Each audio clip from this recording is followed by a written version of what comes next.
अस्सलाम वालेकुम व्यूवर्स, कैसे हैं आप? आई होप आप सब खैर ऑफिस से होंगे। इस वक्त मौजूद हूँ पार्सल रोड क्रिस्टल ब्लॉक में। तो मेन सारे आप देख सकते हैं, सारा रेजिडेंशियल एरिया 10 मरले का और बिल्कुल मेन स्ट्रीट है ये क्रिस्टल ब्लॉक की। ये सामने 10 मरला है और यहाँ पे हमारे पास एक नेक्स्ट दुकान है 5 मरले घर मौजूद है फोर सेल के लिए।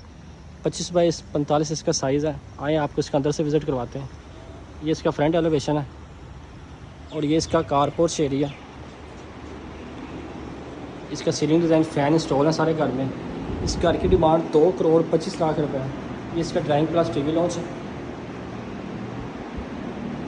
और ये इसका किचन है, मास्टर किचन। बैक साइड पे वॉशिंग एरिया है।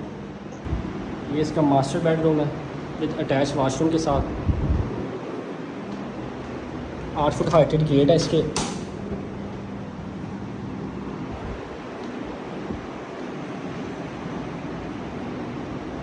ये आप देख सकते हैं वॉल डिज़ाइन।